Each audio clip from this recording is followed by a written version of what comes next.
দর্শক বিরতির পরে ফিরে এলাম, সাথে আছি আমি মিমি, আছেন জুবায়ের এবং সেই সাথে আছেন আমাদের একজন অতিথি।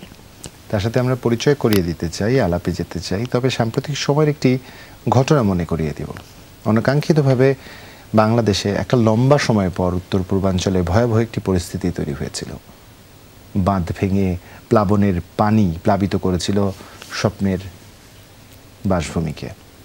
অনাকাঙ্ক্ষিত এই পরিস্থিতিতে সংকট যে মাত্রায় পৌঁছেছিল, সাধারণ মানুষের এগিয়ে আসা ছাড়া তাকে কোনোভাবেই নিয়ন্ত্রণ কিংবা পুরো সংকট কাটিয়ে ওঠা প্রায় একরকম অসম্ভব হয়ে দাঁড়িয়েছে। ছাত্র জনতা কাঁধে কাঁধ মিলিয়ে যেভাবে অন্তত এগিয়ে এসছে, তার প্রত্যুত্তরে কৃতজ্ঞতা ছাড়া জানাবার কিছু নেই। এই জন্যই বলছি আমি কৃতজ্ঞতার কথা। ফেনীর মানুষ, ফেনীর যারা অধিবাসী রয়েছেন, অন্তত ফেনী বা ওই অঞ্চলের মানুষ প্রচণ্ড অতিথিপরায়ণ, তাই তো? তারা একটি সামাজিক যোগাযোগ মাধ্যমে পরবর্তীতে পোস্টও করেছেন, আপনারা যারা আমাদের উদ্ধার করতে আসলেন আগামীতে তাদের নিমন্ত্রণ থাকলো। এমনই একজন মানুষের গল্প আজ জানাতে চাই, তার সাথে আপনাদের পরিচয় করাতে চাই, যারা এই সংকটকালীন সময়ে তার সর্বস্ব নিয়ে এগিয়ে এসছেন। তার মূল যেই ব্যবসা, সেই ব্যবসা নিয়ে মানুষের পাশে এসে দাঁড়িয়েছেন যেন আরও কিছু বাড়তি মানুষকে উদ্ধার করা যায়। বলছিলাম প্রবাসীর হেলিকপ্টার লিমিটেডের কথা।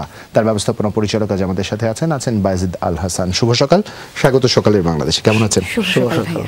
আলহামদুলিল্লাহ ভালো আছি। আপনারা ভালো আছেন? আলহামদুলিল্লাহ। এবং আপনার সাথে একটা সুন্দর আড্ডার পরে নিশ্চয়ই আমাদের সকালটা আরও সুন্দর হবে, আজকের দিনটাও দারুণ কাটবে। আজকে আমাদের এখানে অতিথি হয়ে এলেন সকালবেলাটায়, কিন্তু আমাদের এখানে যদি না আসতেন বা সকালবেলাটা বাসায় যদি থাকা হতো, সকালটা কিভাবে উদযাপন করতেন? শুরুটা কিভাবে হতো? শুরুটা হচ্ছে আমি সকালে ফ্রেশ হয়ে অফিসে চলে আসি। আমি 8টা থেকে অফিস করার চেষ্টা করি প্রতিদিন। সেই সকালটা কত বাজে হয়? সকালটা ফজরের আজানের থেকেই হয়, নামাজ পড়ে বাসায় একটু করে যদি রেস্ট নিই কখনো। এর বাইরে হচ্ছে আমি যদি বেশি কাজের চাপ থাকে কখনো 7টায় চলে আসি। এভাবেই হচ্ছে সারাটা দিন কাটে। বাহ। সেক্ষেত্রে বায়েজিদ আল হাসান, যে প্রসঙ্গটি আসলে বলছিলাম, সাম্প্রতিক সময়ে এত বড় সংকটের মাঝে পতিত হয়েছি আমরা, সেই সংকট থেকে কাঁধে কাঁধ মিলিয়ে ঘুরে দাঁড়িয়েছি। আপনাদের মূল ব্যবসা হচ্ছে হেলিকপ্টার দিয়ে ট্রান্সপোর্টেশন সার্ভিস প্রোভাইডিং। সে একটা জায়গা থেকে আপনারা যা করে দেখিয়েছেন, সত্যিকার অর্থে কৃতজ্ঞতা। হেলিকপ্টার উড়িয়ে নিয়ে গেছেন বন্যা দুর্গতদের কাছে, বিনা পয়সায় উদ্ধার করেছেন, ত্রাণ পৌঁছে দিয়েছেন। মানে পুরো বিষয়টি মাথায় কি করে আসলে একটু শুনি আগে আপনার কাছ থেকে। এটি আসলে মানে যদি বলি, আমরা জাস্ট চেষ্টা করেছি। এখানে আমরা তো ওখানে লাখ লাখ মানুষ হচ্ছে আটকে ছিল। তো আমরা যখন হচ্ছে 22 তারিখে আমাদের কাছে, ওই দিন ওয়েদারটা আপনি নিশ্চয়ই জানবেন যে খুব খারাপ ছিল, আমরা 21 তারিখ থেকে এত পরিমাণ কল পাই যেটা অকল্পনীয়। প্রতি সেকেন্ডে কল আসতেছে আমাদের কাছে উদ্ধারের জন্য। বিশেষ করে যেহেতু আমরা প্রবাসীদের নিয়ে কাজ করি, প্রবাসী হেলিকপ্টার, প্রবাসীদের ভালোবাসা একটা প্রতিষ্ঠান। প্রবাস থেকে যখন তারা মানে ফোন দিয়ে কান্না করছে, তখন আমাদের কল সেন্টারে যারা আছে এরাও হচ্ছে আবেগতাড়িত হয়ে যাচ্ছে। আমি তখন সবাইকে বললাম যে সবার ছুটি অফ করে দিলাম অফিসে।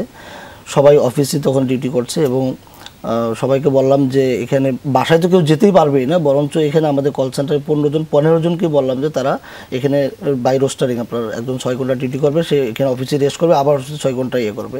চিন্তা করলাম যে অন্তত একজন মানুষকে যদি আমরা কথা বলে তাকে আশ্বস্ত বা তাকে সান্ত্বনা দিতে পারি, তাও সে একটু ভালো থাকবে। কারণ তখন তো ফেনীতে কথা বলতে পারছিল না।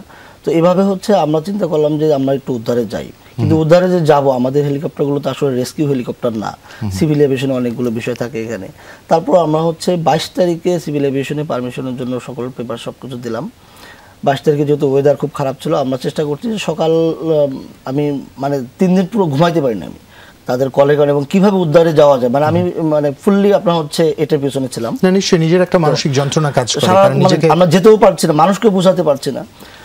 তখন 22 তারিখে যখন আমরা এটা সাবমিট করলাম, আমাদের ওয়েদার দিল যে হচ্ছে 12টা পর্যন্ত আমাদের অপেক্ষা করার জন্য বললেন। তখন 12টা পর্যন্ত দেখি যে ওয়েদার আরও খারাপ হচ্ছে। তখন আমাদের 3টা পর্যন্ত আবার অপেক্ষা থাকতে বলো। 3টা পরে দেখি যে আরও ওয়েদার খারাপ হচ্ছে। তখন 22 তারিখে আমরা যেতে পারিনি। আপনি নিশ্চয়ই আমাদের ফেসবুকে দেখেছেন যে আমরা তখন সকল বিষয়গুলো দিলাম যে আমরা আসলে মানে ওখানে যে কোথায় ল্যান্ড করবো সেটা তো আমরা জানি না। তো আমরা তখন বললাম যে অন্তত হচ্ছে ওখানে প্রত্যেকটা বাড়ির ছাদে যদি একটা করে লাল নিশানা টানাতে পারে, তাহলে আমরা বুঝতে পারবো যে এই বাড়িতে হচ্ছে আমাদের উদ্ধার প্রত্যাশীরা আছেন। এবং উদ্ধার আমরা কাকে করবো, ওখানে তো সবাই পানিবন্দী। তখন আমরা ফিক্স করলাম যে ওখানে যারা গর্ভবতী মা আছেন তাদেরকে যদি আমরা উদ্ধার করি তাহলে এটা একটা ভালো কাজ হবে। বা যদি আটকে পড়া কোনো নবজাতক শিশু থাকে তাদেরকে আমরা উদ্ধার করে আপনার হচ্ছে ভালো জায়গাতে নিয়ে এসে তাদের অপেক্ষাকৃত সংকটাপন্ন যারা তাদের প্রাধান্য দিলেন।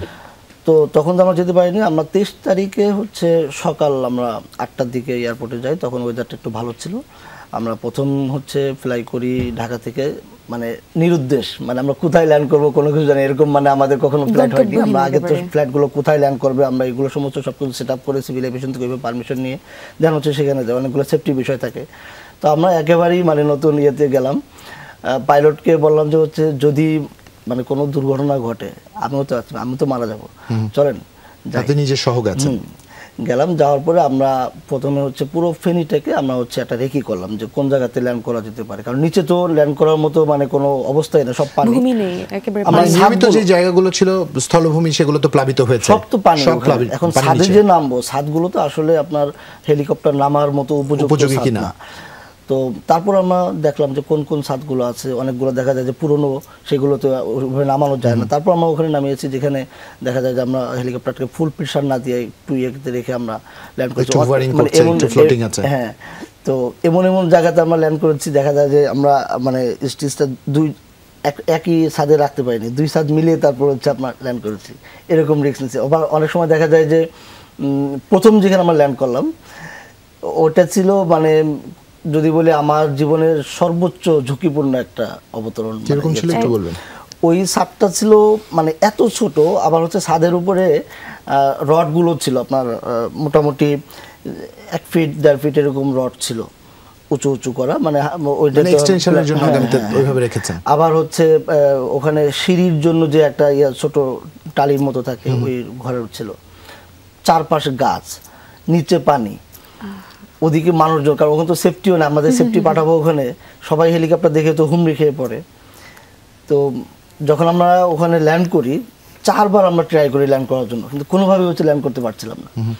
পরে হেলিকপ্টারের যে আমাদের পিছনের টেলরোটো যেটা আছে ওইটা হচ্ছে ছাদের বাইরে রেখে লাস্ট হচ্ছে বডিটা হচ্ছে ওখানে রেখে এভাবে ল্যান্ড করি। যখন বাতাসে দেখা যায় পাশের গাছ আপনার এক পাশে এবার আসে, আবার হচ্ছে ওই সাইডে যায়, এরকম করে পরবর্তীতে যখন আমরা হচ্ছে ওখানে ল্যান্ড করবো ওদেরকে বললাম যে এই গাছের ডালগুলো অন্তত একটু কেটে দিয়ে আমাদের একটু ইয়ে করুক। তো এইভাবেই হচ্ছে আমরা মানে প্রথম ল্যান্ড করে ওখান থেকে কয়েকজনকে উদ্ধার করে তাদেরকে ফেনী জেলা যে আদালত ভবনটা আছে সেই আদালত ভবনের উপরে নামাই। দেন হচ্ছে আমরা সিলেক্ট করলাম যে আদালত ভবনটা কি হচ্ছে আমরা এখানে পারফেক্ট, ওখানে নিচে সব আপনার যারা ভলান্টিয়ার আছে, স্বেচ্ছাসেবী আছে, সবাই নিচে আছে কাজ করছে, এবং ওখানে আপনার যেহেতু একটা সেফটি ছিল, ছাদে কেউ আসতে পারে না, আমাদের জন্য একটা নিরাপদ ছিল। তো আমরা যখন ওখানে নামি তখন সবাই আমাদেরকে মানে দেখি ওই সময় মানে অন্য পাইলট যারা ছিল আপনার সেনাবাহিনী, তারপর এয়ারফোর্সের যে হেলিকপ্টারগুলো ছিল ওগুলো তো অনেক বড় ছিল, যে কারণে তারাও নামতে পারছিল না কোথাও। আমরা তো ছোটটা নিয়ে গেছি যে এটা যে কোনো জায়গাতে নামা যায়, এ করা যায়। এরপর আমরা হচ্ছে ওখান থেকে গেলাম ফেনী রশিদিয়া মাদ্রাসার সাথে। ফেনী রশিদিয়া মাদ্রাসা একই অবস্থা, ওইটা হাবওয়াল করা, কীভাবে নামবো ওখানে একজন গর্ভবতী মা, আপনারা নিশ্চয়ই দেখেছেন যে 28 দিনের আপনার হচ্ছে বাচ্চা সহ তাকে উদ্ধার করা হয়। তো প্রথম যখন আমরা হচ্ছে যাই আমাদের মনের মধ্যে যদিও অনেকটা ছিল, ভয় ছিল, কিন্তু যখনই একজন মানুষকে আমরা উদ্ধার করছি তখনই আবার হচ্ছে আমাদের কাছে সে ভালো লাগাটা কাজ করছে। আমি যখন হচ্ছে আমরা এভাবে 2টা 3টা পর্যন্ত কাজ করি, কাজ করার পরে পাইলটকে জিজ্ঞাসা করলাম যে কেমন লাগছে এখন, আপনি তো অনেক ভয়ে ছিলেন। তো পাইলট যিনি ছিলেন তাজ ভাই আমাদের, সেও মানে খুব মানে আত্মতৃপ্তির একটা হাসি দিলেন যে না আসলে সারাদিন কষ্ট করার পর আমরা তো সকালে ঘুমাই, মানে রাতে তো ঘুমাইনি, সকালবেলা আমরা রওনা দিয়েছি, নাস্তাও হয়নি। আপনি আমাদের হয়তো অনেক ভিডিও আছে দেখবেন যে আমরা ককপিটে বসেই নাস্তা করতেছি, মানে খাবারের সময় নেই, কারণ হচ্ছে আমাদের হেলিকপ্টার ওখানে তো বন্ধ করার সুযোগ নেই, কোনো হেলিকপ্টার চলন্ত অবস্থায় রেখেই ওইভাবে কাজ করতে হচ্ছে। আমার 3 দিনে মনে হয় প্রায় 3000 কেজির মতো খাদ্য আমি একাই হচ্ছে হেলিকপ্টারে লোড করছি, আনলোড করছি। পরে দেখে আমার শরীর ব্যথা হয়ে গেছে, তারপর একটা ভালো লাগা কাজ করছে, কারণ হচ্ছে হেলিকপ্টার তো আসলে সবাই মাল উঠাতেও পারবে না, আবার বেরও করতে পারবে না, আর এগুলো তো আসলে মাল ক্যারি করার বা হচ্ছে উপযোগী না, বা রেস্কিউর জন্য উপযোগী ছিল না। তো মজার বিষয় হচ্ছে আমরা যখন প্রথম দিন 22 তারিখে যখন আমরা যেতে পারিনি তখন অনেকেই হচ্ছে চিন্তা করছে যে আমরা মনে হয় যে এটা মানে মার্কেটিংয়ের জন্য ইয়ে করছি, কিন্তু ওই সময় আসলে আমাদের একেবারেই এটা চিন্তাই ছিল না। আমরা চিন্তা করেছি যে অন্তত একজন মানুষকে যদি উদ্ধার করতে পারি, আপনারা জানেন যে ঢাকা থেকে ফেনীতে যাওয়া আসা প্রায় একটা হেলিকপ্টার ন্যূনতম হলো আপনার 1,20,000 টাকার মতো শুধু খরচই আসে।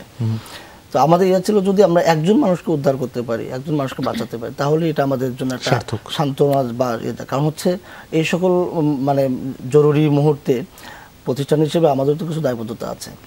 তো আমরা যাওয়ার পরে কিন্তু সবাই অন্যান্য বেসরকারি যারা আছে তারাও এগিয়ে আসছে। কারণ এই মানে ইয়াটা কিন্তু আগে হয়নি, এই যে মানে জাতীয় জরুরি মুহূর্তগুলোতে আপনার কোনো বেসরকারি প্রতিষ্ঠান এভাবে হেলিকপ্টার নিয়ে উদ্ধারে যাবে, এটি মানে আমরা এই মনে হয় যে প্রথমে এটা ইয়ে করেছি। তো সর্বোপরি হচ্ছে এখানে মানুষের সহযোগিতা ছিল, ভালোবাসা ছিল।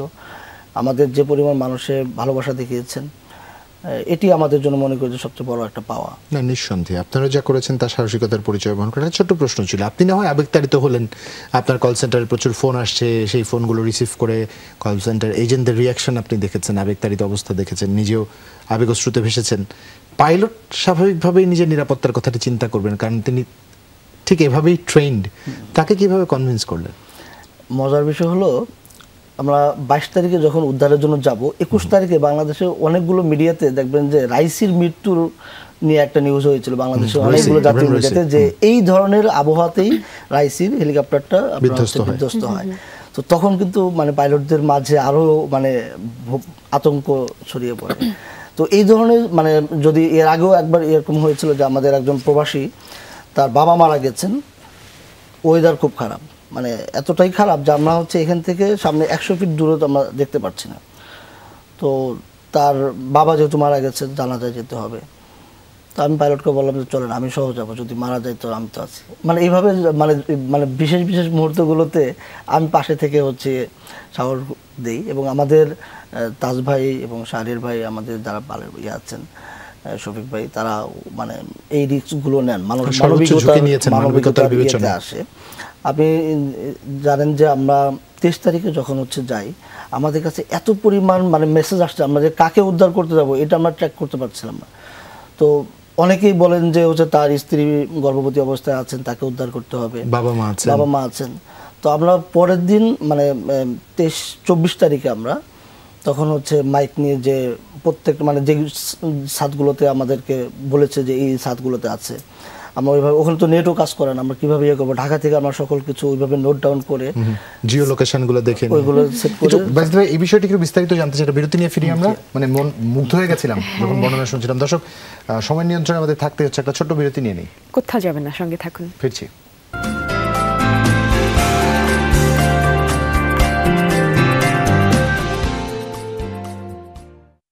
স্বাগত, দেখছেন সকালের বাংলাদেশ, জুলহা জুবাইর সাথে আছি মিমি, এবং সেই সাথে আমাদের এখানে স্টুডিওতে উপস্থিত আছেন প্রবাসী হেলিকপ্টার লিমিটেডের ব্যবস্থাপনা পরিচালক বাইজিদ আল হাসান। ভাইয়ার সাথে কথা হচ্ছিল বন্যা দুর্গত এলাকায় আপনাদের যে অভিযান বা আপনারা যেভাবে উদ্ধার কার্যক্রম পরিচালনা করেছেন সেটার কিছু অভিজ্ঞতা আপনার কাছ থেকে শুনছিলাম। এই যে চিন্তা বা এইখানটায় যাওয়ার, যেরকম বললেন যে শুরুটায় একটা ভয় কাজ করছিল বা অনিশ্চিত একটা জায়গা থেকে শুরু, সব শুরুর পেছনেই দেখা যায় একটা ধারণা বা একটা চিন্তা নিয়ে শুরুটা করা হয়।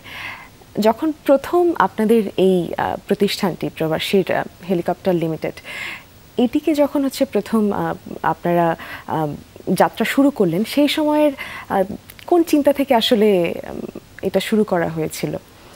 ধন্যবাদ আপনাকে, অনেক দারুণ একটা প্রশ্ন করেছেন। আমাদের একটু পেছনে ফিরে যেতে হবে। আমরা দীর্ঘদিন যাবৎ প্রবাসী দিনে কাজ করছি। আমাদের প্রবাস টাইম একটা ছোট্ট গণমাধ্যম আছে, অনলাইন গণমাধ্যম। তো এরপরে হচ্ছে আমার একটা প্রতিষ্ঠান আছে প্রবাসী ট্যাক্সি, এটা হচ্ছে ঢাকা এয়ারপোর্ট থেকে আমরা যাত্রীদেরকে সেবা দিই। বর্তমানে চট্টগ্রাম এয়ারপোর্টও আছে। মেনলি হচ্ছে আমাদের উদ্দেশ্য ছিল যে প্রবাসীদের নিয়ে আমরা কিছু কাজ করতে চাই। অনেকেই হচ্ছে প্রবাসীদের নিয়ে কাজ করেন, আবার অনেকেই কথা বলেন, কিন্তু আমরা একটু কাজ করতে চাই। প্রবাসীরা ঢাকা এয়ারপোর্টে নামার পরে হচ্ছে তাদের বিভিন্ন ধরনের ভোগান্তির কথা আমরা মানে প্রতিনিয়তই শুনি, আপনারা অনেক সময় নিউজ করেছেন। তো যাতে করে আমাদের অবস্থান থেকে একটু কাজ করতে পারে, আমি একজন প্রবাসী, তো আমরা কয়েকজন প্রবাসী মিলে প্রবাসী ট্যাক্সি চালু করলাম। আমাদের এখানে যারা হচ্ছে ড্রাইভার, আমাদের যারা গাড়ি ওয়াশ করেন, এ টু জেড আমাদের সমস্ত সব স্টাফ, প্রায় 40-50 জনের মতো আমাদের ট্যাক্সিতে স্টাফ আছে, সবাই হচ্ছে প্রবাসী, আমাদের যাত্রীয় প্রবাসী। তো এখান থেকে আমাদের একটা চিন্তা হলো যে আমাদের অনেক যাত্রী আছেন যারা হচ্ছে মানে আসলে যারা বিদেশ থেকে আসেন, সবাই তো আসলে ট্যাক্সি নিয়ে ঢাকা এয়ারপোর্ট থেকে যেতে পারেন না, অনেকেই হচ্ছে বাই রোডে আপনার গাড়িতে যান, অনেকেই ট্যাক্সি নিয়ে যান, আবার অনেকেই হচ্ছে ট্যাক্সি থেকেও ভালো কিছু ডিমান্ড করেন। তো ওই চিন্তা থেকে আমরা হচ্ছে হেলিকপ্টার যাত্রা শুরু করি 2023 সালের 12ই জুন আমরা হচ্ছে এটা আনুষ্ঠানিক উদ্বোধন করি। কত সালের? 2023 সালের 12ই জুন। আমরা এক বছরও আমরা কিন্তু মানে এক বছর কেবল শেষ হলো আমাদের 2 বছরে আমরা হচ্ছে যাত্রা। না আগেরবার আমরা একসাথে জন্মদিন উদযাপন করতে পারি, তো এই কারণে জেনে নিলাম। কারণ একটা সময় তো আসলে হেলিকপ্টার বিষয়টাই ছিল যে একেবারে সামর্থ্যের বাইরে, মানে যারা জনসাধারণ আমরা আছি আমাদের একেবারে সামর্থ্যের বাইরের একটা ব্যাপার। সেখান থেকে যে এটাকে আপনারা এইভাবে এত সহজভাবে পরিচিত করালেন, এটা আসলে, এবং দেখা যায় প্রবাসীরা যখন দেশে আসে খুব অল্প একটা সময় হয়তো তারা ওখান থেকে এখানে চলে আসেন খুব ঝক্কি ছাড়া, কিন্তু এখান থেকে বাড়িতে পৌঁছাতে বেশ লম্বা একটা ঝক্কি লেগে যায়। মানে মিমি তো গুছিয়ে বলছে, আমি একটু তিক্তভাবে বলি। হেলিকপ্টার মানে একটা এক্সপেন্সিভ বিষয়, একটা ভীতিকর বিষয়, যে এত টাকা বা এত অ্যাফোর্ডেবিলিটি বা এতখানি ব্যয়ভার বহন করতে পারবো কিনা, একটা নানান রকম একটা জিজ্ঞাসা। ওই একটা জায়গায় সংকটটা কিভাবে দূর করেছেন একটু শুনবো, কারণ আমি জানি আপনারা 5,000 টাকায় পর্যন্ত অফার দিয়েছেন, আর কি কি অফার আছে এগুলো একটু শুনবো। এটা মানে টাকার বাইরেও অনেক সময় আছে যে হেলিকপ্টার ভাড়া করব, এখানে আইনি অনেকগুলো বিষয় থাকে যে আমাকে থানায় বলতে হবে। মানে আমি নিজেও আজ থেকে 5 বছর আগে একটা হেলিকপ্টার ভাড়া করার জন্য চিন্তা করছি, যে 1 মাস পর্যন্ত চিন্তা করছি আমি হেলিকপ্টার ভাড়া করবো, এলাকায় কীভাবে আমি সেফটি করবো, আমি কীভাবে থানায় যাব, জেলা প্রশাসক থেকে পারমিশন, অনেক ধরনের ছিল। তো সেখানে আমরা কিন্তু এটা ভেঙে দিয়েছি। আমরা এখন 5,000 টাকা সেবা দিয়েছি, আপনি নিশ্চয়ই এটা দেখেছেন। এটা কি দেশের যে কোনো প্রান্তে আমাদের অফার থাকে, এটা আমাদের অফার রুটে থাকে। আর এই কারণেই কিন্তু আমরা 1 বছরে বাংলাদেশের প্রত্যেকটা মানুষের ভিতরে আমরা জায়গা করে নিতে পেরেছি। এবং আমাদের প্রবাসী হেলিকপ্টার বা 5,000 টাকা হেলিকপ্টার সেবা দেয়, এটা জানে না আমার মনে হয় এরকম মানুষ খুবই কম পাওয়া যায়। আমি হচ্ছে দেশের বাইরে যখন গিয়েছিলাম সৌদি আরবে, একটা মরুভূমির ভিতরে যে আমি একজন প্রবাসীকে জিজ্ঞেস করলাম যে প্রবাসী হেলিকপ্টার চিনেন? হ্যাঁ চিনি তো, তারা 5,000 টাকা হেলিকপ্টার সেবা দেয়। তো মাঝে মধ্যে রিক্সাওয়ালাকে জিজ্ঞেস করি, মোটামুটি সবাই জানে। তো আমাদের মূলত উদ্দেশ্যটাই ছিল যে দেখুন, আমি যখন দেশের বাইরে ছিলাম দেখেছি আসলে দেশের বাইরে মানুষের মধ্যে ভেদাভেদটা অনেকটা কম। যেটা আমাদের মধ্যে যদি আমরা বলি যে গুলশানের এই পাশে হচ্ছে বাড্ডা বা হচ্ছে হাতিঝিল, যদি বলি রামপুরা, শ্রেণী ভেদাভেদটা যারা এই পাশে থাকে, যদি হাতিঝিলের এই পাশে বা হচ্ছে মধুবাগের এখানে যারা হচ্ছে নিম্নবিত্ত বা নিম্ন মধ্যবিত্ত, তারা কিন্তু গুলশানে যে কোথাও খেতে বা হচ্ছে ওখানে তারা ইতস্ত ফিল করবে। এই যে একটা মানে শ্রেণী বৈষম্য রেখা থাকে। হেলিকপ্টারটা উঠবে হচ্ছে যারা অনেক মানে ধনী বা হচ্ছে যাদের মানে অনেক ক্ষমতা আছে, এইরকম একটা ছিল একটা সময়। কিন্তু এটা যে মানুষের মানে টাকা না থাকলেও স্বপ্ন তো মানুষের থাকে, স্বপ্ন তো আমাদেরই বেশি থাকে, আমরা যারা নিম্ন মধ্যবিত্তই স্বপ্নটা বেশি থাকে।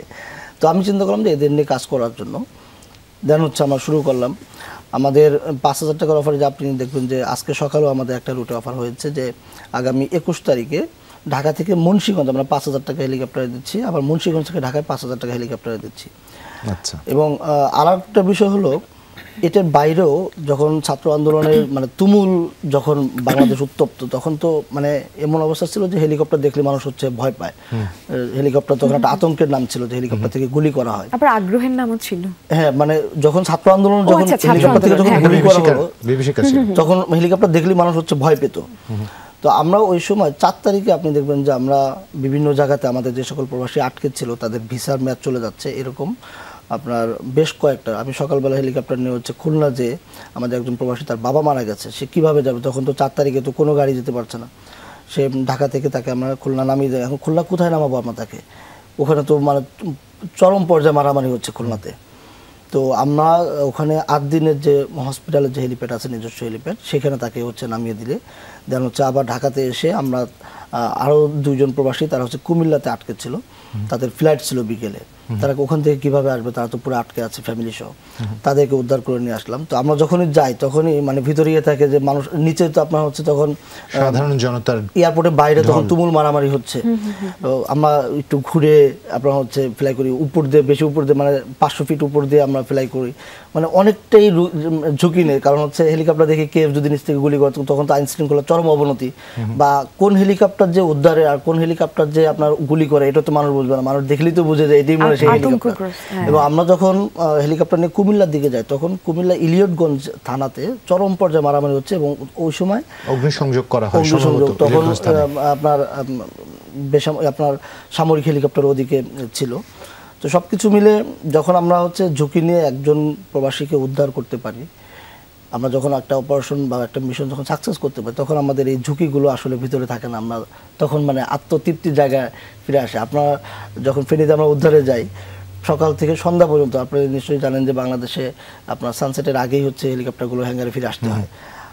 আমরা লাস্টের দিন ফেনী থেকে ফিরলাম যখন মানে সানসেট হওয়ার আরও আধা ঘন্টা পরে, যখন সানসেট হয় তখন হচ্ছে আমরা কুমিল্লার আকাশে মানে পুরো অন্ধকার নিয়ে আমরা হচ্ছে ইয়ে করে করে আমরা আসতেছিলাম। যখন ফ্লাই করছি তখন দেখা যায় নিচ দিয়ে একটা হেলিকপ্টার যাচ্ছে, ডান দিক দিয়ে একটা হেলিকপ্টার, কারণ ওখানে তো তখন প্রায় 10 থেকে 15টা হেলিকপ্টার মানে আমাদের দেখে দেখেই হচ্ছে তখন ফ্লাই করতে হচ্ছে। আমি কো-পাইলটের ভূমিকা পালন করছি, আমাদের পাইলট হচ্ছে সে মূল ভূমিকা পালন করছে। আমি দেখছি ডানে কোনো হেলিকপ্টার আছে কিনা, বামে কোনো হেলিকপ্টার আছে কিনা, উপরে কোনো, মানে এইভাবে দেখে দেখে আমাদের ফ্লাই করতে হয়েছে। মানে পুরো এই যে একটা মানে অবস্থা ছিল, এটি আমাদের জন্য একটা নতুন ইয়ে ছিল। তবে মূল বিষয় হচ্ছে আমরা এটা যদি বলি যে শতভাগ সফল হয়েছি, যে কোনো ঝুঁকি নিয়েও মানুষকে উদ্ধার করা যায়, বা একটা মানে যদি সাহস থাকে বা উদ্যোগ থাকে তাহলে আপনার মানুষের পাশে দাঁড়ানো যায়। আমাদের তো এটা আপনার রেস্কিউ হেলিকপ্টার ছিল না বা কার্গো হেলিকপ্টার ছিল না, সম্পূর্ণ ব্যবসায়িক একটা প্রতিষ্ঠান। একটু কৌতূহলী আমি, ধরেন যখন উদ্ধার করতে যাচ্ছেন প্রচুর সংখ্যক মানুষের মাঝ থেকে একজনকে উদ্ধার করে আনবেন, এই প্রায়োরিটিটা কিভাবে সেট করলেন? আপনি যদিও বলেছেন যে অন্তঃসত্ত্বা যারা ছিলেন বা সন্তান সম্ভবা যারা ছিলেন কিংবা শিশু যারা ছিল তাদেরকে মূল গুরুত্ব দিয়েছেন, কিন্তু এই যে বিদেশ থেকে প্রবাসী ভাইয়েরা ফোন দিচ্ছে, তাদের স্বজনদের উদ্ধার করে আনছে, যখন একজনকে উদ্ধার করতে যাচ্ছেন সে ওই একই সাথে নিশ্চয়ই আরো অনেকে আছে, পুরো বিষয়টা ম্যানেজ করেছেন কিভাবে? এই ম্যানেজ করতে আমাদের সবচেয়ে বেশি কষ্ট হয়েছে। আমি যেদিন ফ্লাইটে যাই তার আগের দিন সারা রাত আমরা চলে যাই হচ্ছে এটা ম্যানেজ করতে। আমি বসে আমাদের কল সেন্টার ডাটাগুলো দেখে, আমাদের কল সেন্টারে যারা আছে তাদেরকে বলা হয়েছে যে এই ডাটাগুলো নিতে, যারা গর্ভবতী আছে কতদিনের, আপনার কেউ 7 মাস কেউ 8 মাস, আমরা 7 মাসের উপরটাকে হচ্ছে প্রায়োরিটি দিয়েছি। তো ওইভাবে লিস্টগুলো করে দেন হচ্ছে, ওই সকল লিস্টগুলোকে আমি আবার হচ্ছে একবার করে তাদের সাথে আবার যোগাযোগ করতাম। দেখা যায় অনেক সময় যে ওখানে তো যোগাযোগের কোনো ব্যবস্থা নেই, যারা হচ্ছে আমাদের সাথে যোগাযোগ করছে, স্বজন যারা আছে তাদের সাথে যোগাযোগ করে তাদের থেকে সব ডাটাগুলো নিয়ে দেন হচ্ছে আমরা ইয়ে করতাম যে আজকে সারাদিন আমরা কয়টা অপারেশন করতে পারবো। দেখা যায় যে আমরা নোট করছি সারাদিন আমরা 15টা মিশন করতে পারবো, আমাদের এক একটা মিশনে 30 মিনিট করে টাইম নেই। কারণ ওখানে তো আমরা যাদেরকে হেলিকপ্টার উদ্ধার করতে যাই তারা তো নিজেরা জানা যায় হেলিকপ্টার নিয়ে আসছে, আমরা ওখানে যাই, যাওয়ার পরে ওখানে হচ্ছে ল্যান্ড করে তাদেরকে আমরা ডাকার পরে তাদেরকে রেডি হতে সময় লাগে।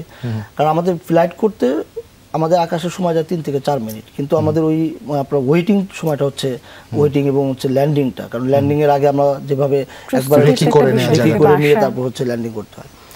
তো 30 মিনিটের মতো আমাদের এক একটা গেলে আমাদের ঢাকা থেকে যাওয়া লাগে হচ্ছে প্রায় 40 মিনিটের মতো। সবকিছু মিলে আমরা সারাদিনে 15টা মিশন করতে পারি। আমাদের কাছে তো 15,000-এর উপরে হচ্ছে রিকোয়েস্ট আসে, তো ওইগুলোকে বাছাই করে করে নোট ডাউন করে যখন আমরা হচ্ছে যাই, দ্বিতীয় দিনে আমাদের অভিজ্ঞতাটা একটু খারাপ। কারণ আমাদের হচ্ছে যারা যে সকল স্বজনরা বলেছিলেন আমরা ওখানে যাওয়ার পর মাইকিং করে আসলে তাদেরকে পাইনি। তো এক একটা মিশনে আমাদের প্রায় 1 লাখ টাকার মতো খরচ হয়ে যায়। তো যখন আমরা যাই মাইকিং করি দেখি যে তাদেরকে পাচ্ছি না। আর একটা ছাদে যাচ্ছি, আমাদেরকে যেভাবে তারা বলছে যে এখানে গেলে পাওয়া যাবে, ওই বাড়িতে আছে, যাচ্ছি ওখানে কাউকে পাওয়া যাচ্ছে না। হয়তো এরকম হচ্ছে যে তাদের কাছে রিপোর্ট ছিল কিন্তু পরবর্তীতে সেনাবাহিনী হেলিকপ্টার বা অন্য কোনোভাবে তাকে উদ্ধার করে নিয়ে গেছে, তাদেরও দোষ না এটা। তো আমাদের কাছে ভালো লাগতো যদি উদ্ধার করতে পারতাম বা হচ্ছে তাদেরকে ইয়ে করতে পারতাম, চেষ্টা করেছি। তারাও অনেক সময় পরবর্তীতে আবার যোগাযোগ করেছে যে অনেকে ভয়ে আসে নাই, কারণ হচ্ছে তাদের স্বজনরা বিদেশ থেকে আমাদের সাথে যোগাযোগ করেছে, কিন্তু তাদের মানে মহিলা যারা ছিলেন তারা হয়তো ওইভাবে মানে সংকোচ বোধ করেছেন বা সাহস পাননি। যাই হোক বাজিদ ভাই, এখান থেকে আমরা একটু বিস্তারিত আলোচনা করবো, আরেকটা বিরতির সময় আমাদের হয়েছে। দর্শক ছোট্ট একটা বিরতি নিচ্ছি, আমাদের আরো অনেক কিছু জানবার আছে, বলবার আছে, কোথাও যাবেন না, সঙ্গে থাকুন। ফিরছি এক্ষুনি।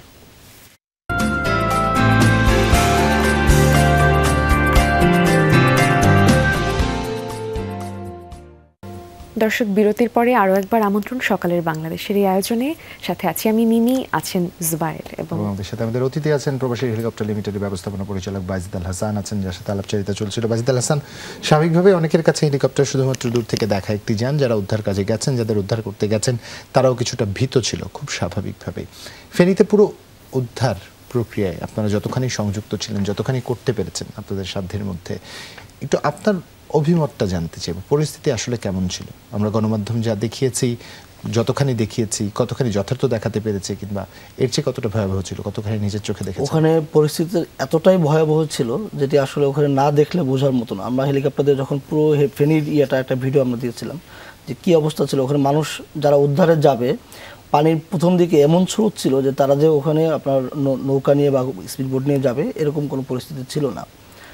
একমাত্র হেলিকপ্টারই ছিল তাদেরকে উদ্ধারের একটা ত্রাণ দিতে পারছে না মানুষ।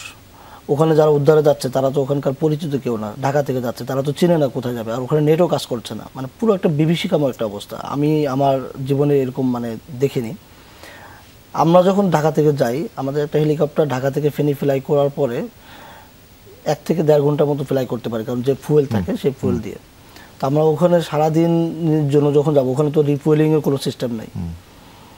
তো এই ফুয়েলগুলো আমরা হচ্ছে এখানে নিয়ে যেতাম রিজার্ভ করে। এখন ফুলগুলো যখন নিয়ে যায় তখন আবার হচ্ছে ওয়েটেরও একটা বিষয় থাকে, আমরা তখন ত্রাণ নিতে পারি না, মানে এমন একটা অবস্থা আমরা কোনোভাবে ব্যালেন্স করতে পারছি, ট্রেড অফটা মিলাতে পারছিলেন না। পরে আমরা হচ্ছে কুমিল্লা ক্যান্টনমেন্টে ওখানে যেহেতু সকল মানে একটা স্টেশন করলো পরের দিন, যে সকল সেনাবাহিনী এবং বিমান বাহিনী সকল হেলিকপ্টারগুলো, সরকারি হেলিকপ্টারগুলো সব ওখানে থাকবে।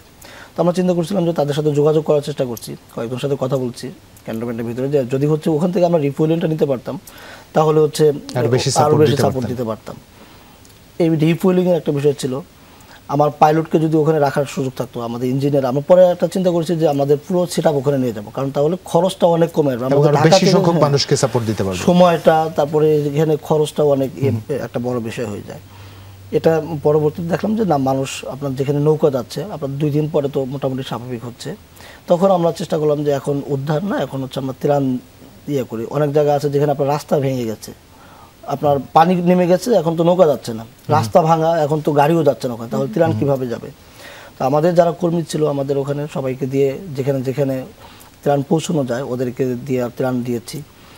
যেখানে যেখানে আপনার হচ্ছে দেখা যায় ওরা তো 3 দিন 4 দিন যাবত না খেয়ে আছে, বা শুকনো খাবার কয়দিন খেতে পারে, সেখানে আমরা খাবার রান্না করে তাদেরকে, আপনার কোথাও কোথাও বিরিয়ানি, কোথাও আপনার ভাত, ঢাকা থেকে নিয়ে গেছেন না, ওখানেই হচ্ছে আমরা রান্না করে আমাদের কর্মীদের মাধ্যমে ওখানে হচ্ছে দিয়েছি। দেন হচ্ছে আমরা করলাম যেখানে আপনার পানির একটা অনেক বড় ছিল, যে পানি, বিশুদ্ধ পানি পাওয়া যাচ্ছে না। পরে আমরা হচ্ছে প্রায় 35,000 লিটারের মতো পানি বিশুদ্ধকরণ উপকরণ, তারপর শুকনো খাবার, চাল ডাল আলু, এগুলো সব নিয়ে প্রায় 3000 কেজির মতো আমরা হচ্ছে ত্রাণ দিই। একবার আমাদের দেখা যায় যে লোড করলে 300 কেজির মতো আমরা দিতে পারি। একটা ব্যাগ আপনার হচ্ছে 10 কেজি 15 কেজি করে এরকম করে আমরা যেই সকল জায়গাতে আপনার হচ্ছে খাবার মানে পৌঁছেনি, আমরা ফার্স্টে হচ্ছে ওখানে ডিসির সাথে কথা বলে, দেন হচ্ছে ইউএনওর সাথে কথা বলে তাদের থেকে করছি যে কোন কোন জায়গাগুলোতে খাবার এখনো পৌঁছেনি, সেই সকল জায়গাগুলোতে যে আমরা হচ্ছে খাবারগুলো বিতরণ করেছি। তো আসলে 300 কেজি খাবার একটু বেশি না, আপনার হচ্ছে 300 কেজি খাবার দিয়ে হয়তো বা 300 পরিবারকে আমরা হেল্প করতে পারি। 300 পরিবারও হয় না আসলে, একটা 20 প্যাকেটের মতো নিতে পারি।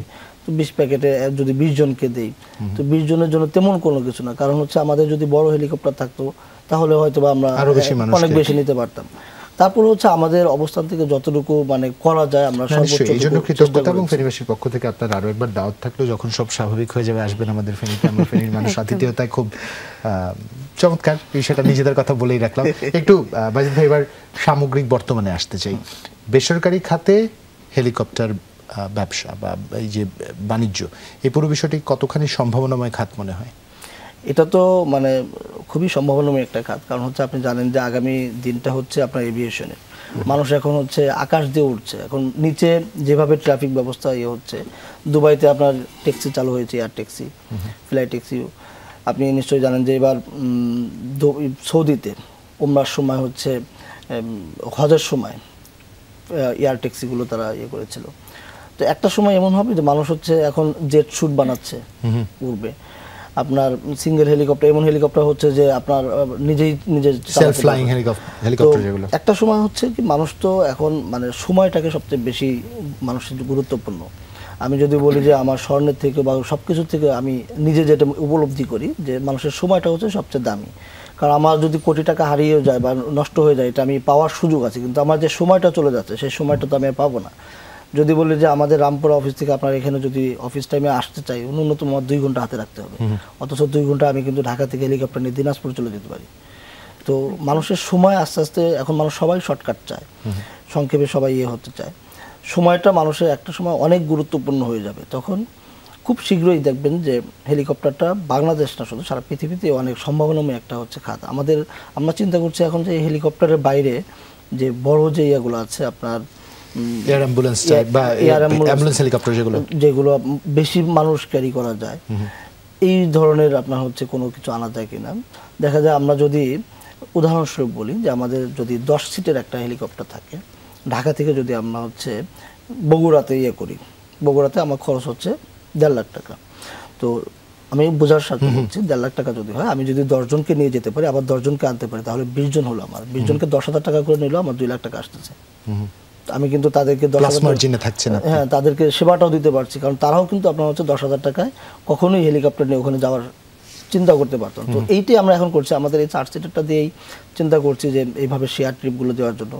আমাদের আগামী 2 তারিখে পদ্মা সেতু রাইড আছে 10,000 টাকায়, যেটা কখনো মানে কল্পনা করতে পারবেন না যে প্রায় 30 মিনিটের উপরে ফ্লাইং টাইম, আপনি পদ্মা সেতু ঘুরে আসবেন, এটা মাত্র 10,000 টাকায়। এটাও চিন্তার বাইরে ছিল। এটা আমাদের 2 তারিখ আছে। আমাদের প্রবাসী হেলিকপ্টার যে ফেসবুক পেজটা আছে, এখানে আমরা সব অফারগুলো, কারণ অফারগুলো আমাদের প্রতিনিয়ত আপডেট হয়, এইগুলো আমরা ওখানে দিয়ে থাকি। এই অফারগুলো আসলে ভাইয়া মানে কোন কিসের উপরে ভিত্তি করে অফারগুলো আপনারা দিয়ে থাকেন, বা ডিসকাউন্টের যে ইয়েটা নির্দিষ্ট কোনো সময় নাকি কোনো বিশেষ উপলক্ষ, যেমন ঈদ, কুরবানি? আমাদের এটা প্রতিনিয়তই থাকে, দেখা যায় প্রতিদিনই কোনো না কোনো রুটে আমাদের অফার থাকে।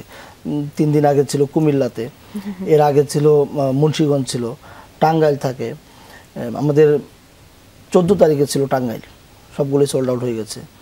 আমাদের ওখানে দেখবেন আমরা যখন একটা হেলিকপ্টার নিয়ে কোথাও যাই, তখন আমাদের মূল মেকানিজম যেটা, সেটা হলো আমরা কোথাও হেলিকপ্টার নিয়ে গেলে সেখানে আমরা আশেপাশের রুটগুলো দেখি, যে আমি টাঙ্গাইল যাচ্ছি, টাঙ্গাইলে আশেপাশে কোন কোন জেলাগুলো আছে, ওই জেলাগুলোতে যদি কাউকে আমি সেবা দিতে পারি, তাহলে আমার ঢাকা থেকে টাঙ্গাইল যাওয়ার যে খরচটা হলো, এটা তো আমি সেভ করতে পারলাম। তাহলে আমি যদি কম খরচে, মানে আমার যদি খরচ কম হয়, আমি তো যাত্রীর থেকে তো বেশি টাকা ডিমান্ড করবো না।